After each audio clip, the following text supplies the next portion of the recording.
Olá, bom dia, boa tarde, boa noite. Depende da hora que você está me ouvindo, se é manhã, se é tarde, se é noite, eu não sei. Mas que o Senhor te abençoe e te guarde. Vamos falar um pouco da palavra do Senhor?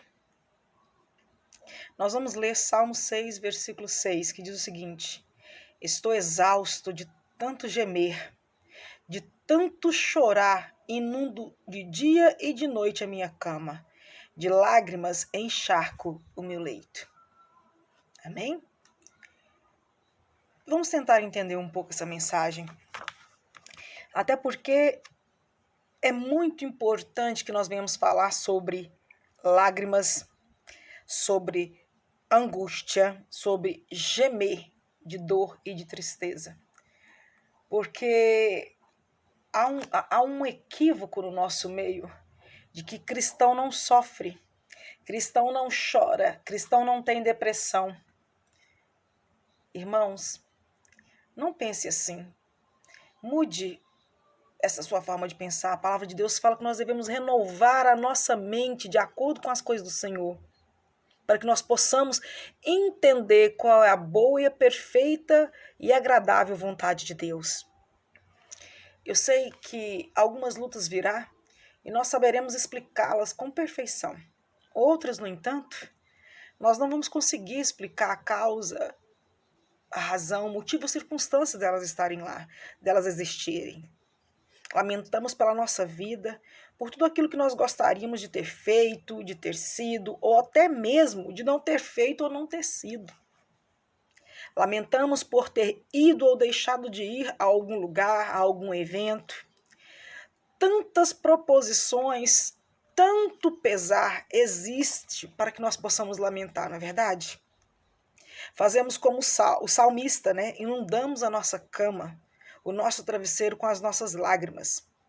E não são lágrimas, irmão, de crocodilo.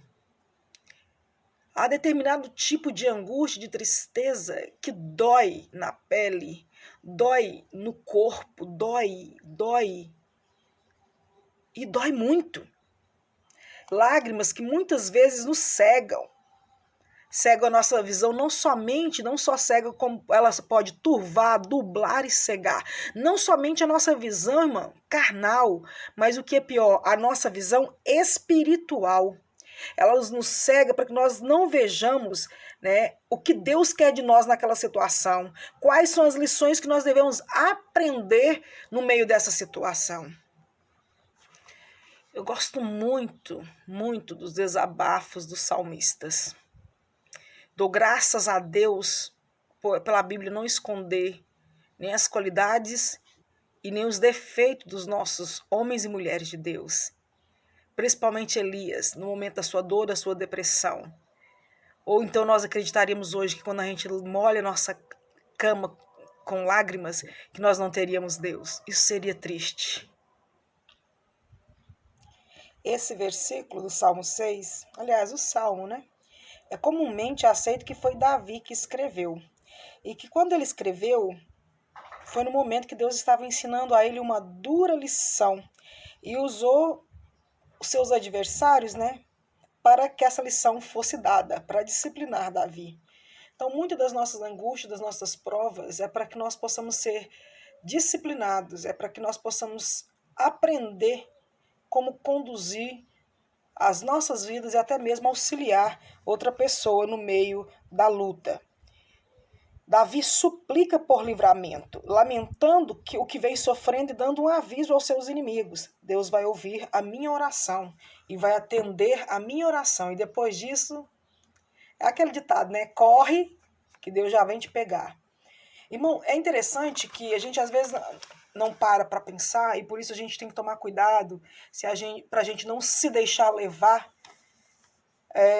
pelo inimigo e combater um irmão. Porque a Bíblia fala que Deus vai permitir que algumas pessoas nos afronte para que Deus venha nos disciplinar ou ensinar alguma coisa. No entanto, ai daquele que Deus está usando para ser vara de chibata em nós. Esse vai sofrer coisa muito pior. Então a gente tem que tomar cuidado, olhar para a nossa vida quando nós formos apontar o dedo para o irmão, que o irmão está lamentando, que o irmão está chorando.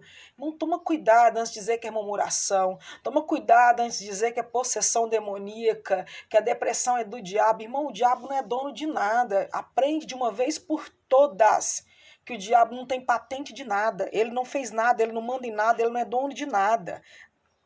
Deus é dono de tudo. E quando eu falo que ele não é dono de nada, eu não estou querendo aqui dizer que ele não tenha poder, não. Para você ignorar isso, não. Não, tem que ignorar o poder do inimigo, não. Tem que reconhecer o inimigo e enfrentá-lo. Mas não tem que outorgar a ele, irmão, sabe, a autoridade de ter criado nada. A depressão é do diabo, aquela batonha do diabo, não sei o que. Irmão, o diabo não tem nada. Tira isso da sua cabeça, tá? Quando os lamentos de Davi chegarem a Deus, ele pensava, Deus vai me atender. Ele tinha completa convicção disso. Quando nós lamentamos, nós também temos que ter essa convicção. Também temos que perguntar a Deus até quando essa disciplina vai durar, até quando o nosso sofrimento vai permanecer. Tá? Esquecemos o Deus gracioso que se compadece de nós, e ainda que no momento parece não ouvir, e parece que ele é um Deus terrível. Nesse momento parece que a gente dá um branco na cabeça, né? É como a nação de Israel. Antigamente eu costumava criticar a nação de Israel, mas hoje eu fico caladinha, porque eu sou tal e qual, como diz os portugueses, né? Tal e qual a nação de Israel. A nação de Israel passou, Deus abriu o mar vermelho e eles passaram.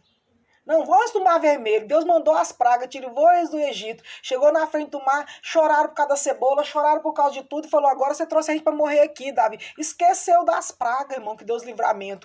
Aí o mar abriu, passou o mar, Miriam cantou, todo mundo alegrou, fez festa, aí faltou comida, você trouxe a gente no deserto para morrer. Por quê, irmão? Memória fraca. A gente tem uma memória fraca para lembrar das bênçãos de Deus, mas para lembrar da desgraça, para lembrar daquilo que não presta, daquilo que nos leva, arrasta para a angústia, isso é muito fácil, muito fácil. A gente esquece muito rápido das coisas boas e lembra muito fácil das coisas ruins.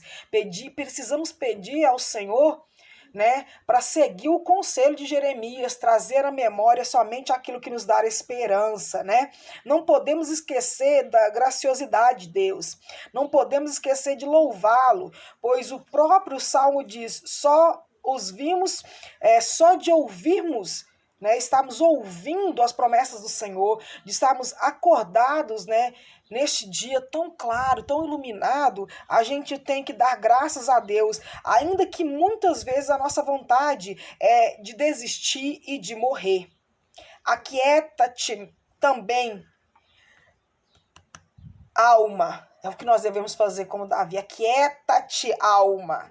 Tá? Saber que Davi, mesmo sendo um homem segundo o coração de Deus, nunca hesitou em revelar as suas emoções e as suas fraquezas.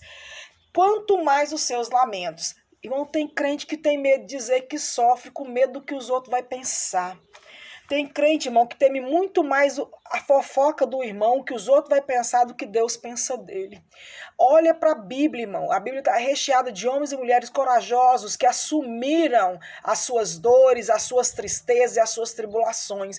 Até porque se a gente não assume que a gente tem dor, se a gente não assume que a gente tem tribulação, se a gente não assume que a gente tem problema, vai resolver o quê? A gente não tem nada. O Espírito Santo de Deus vai ajudar a gente em quê se a gente não tem nada? Primeiro ele precisa parar para convencer a gente do pecado, do juízo, da justiça, assumindo isso, para depois resolver. Porque se a gente não assume que tem problema, se a gente não assume que está passando por um momento da angústia e tribulação, irmão, como é que a gente vai receber ajuda para isso? Não vai, por quê? Porque o Espírito Santo primeiro precisa convencer.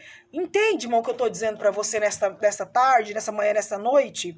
Entende isso, meu amado, entende isso, minha amada. Tá? Aquieta-te o teu coração e não hesite em revelar para o Pai as suas emoções e as suas fraquezas, e nem os seus lamentos. Vamos seguir o exemplo de Davi. Assim devemos ser também. Ok? Como Davi fez, também devemos fazer. Sentir-nos vulnerável é uma lição difícil, é uma lição dolorosa, principalmente para nós que intitulamos homens e mulheres de Deus. Aí o que os outros vão pensar? Pensar que eu estou em pecado? O que os outros vão pensar? Irmão, a gente precisa falar, eu estou com um problema, está doendo, está incomodando. Por quê? A gente pode estar preocupado com o que o outro vai pensar de nós, porque o outro pode pensar que a gente não é santo. E a gente pode estar preocupado muitas vezes também porque o outro a nos ouvir pode cair e falar, nossa, se ela está passando por isso, eu não vou suportar. Mas a gente tem que se arriscar, sabe por quê, irmão? Porque assim como eu dou glórias a Deus de ler a história de Elias e ver Elias deprimido, escondendo na caverna e Deus indo lá tratar com ele. Assim como eu sou feliz de estar lendo esse Salmo 6, das aflições de Davi, porque Davi foi corajoso o suficiente para relatar isso, irmão. Eu tenho que fazer a mesma coisa, porque assim como Elias me ensinou, Davi também está me ensinando a sofrer e a passar por essa luta. E se eles não tivessem contado? E se eles tivessem tido medo de falar sobre isso? Aonde eu estaria agora, irmão? Aonde você estaria?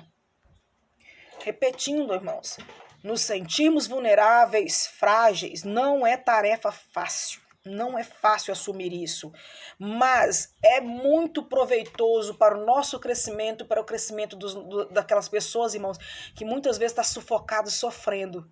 E nós vamos ser o refrigério quando encontrar que a Kênia teve coragem de assumir a sua dor e sua tristeza, que Elias teve coragem de assumir sua dor e sua tristeza, que Davi teve coragem de assumir sua dor e sua tristeza. Por quê, irmãos? Porque a gente se fortalece nisso.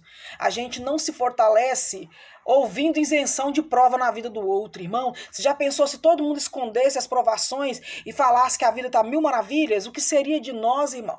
Se Jesus tivesse escondido os evangelhos ali, os evangelistas tivessem escondido que Jesus chorou lágrima de sangue no Getsemane, se os evangelistas tivessem escondido que Jesus foi açoitado e caminhou na via cruz apanhando e chibata até na cruz do Calvário, o que seria de mim e de você, irmão, se nós não tivéssemos esse relato? É uma coisa que eu quero que você se pergunte, tá? Davi sabia assim que tinha que passar a sua angústia para Deus, ser transparente com Deus, tá? Por quê? Para que essa dor não nos intimide. Quando nós escondemos o problema, irmão, esse problema tem a tendência a nos intimidar, entre aspas, a nos chantagear. Irmão, Deus sabe tudo que nós passamos. A palavra de Deus fala que antes que nossa boca abrisse, Deus já sabia do nosso problema. Mas por que Deus quer que a gente seja transparente? Ele sabe todas as coisas, mas Ele quer que a gente tenha intimidade com Ele. Ele espera que nós pratiquemos a vulnerabilidade. Ele quer que a gente seja transparente, honesto conosco, com os nossos sentimentos, ainda que sejam lamentos e dores e angústias. Por quê? Porque vai ser um relacionamento sincero, um relacionamento verdadeiro. Se hoje as nossas lágrimas elas nos sufocam, amanhã ela será motivo de gozo e de alegria.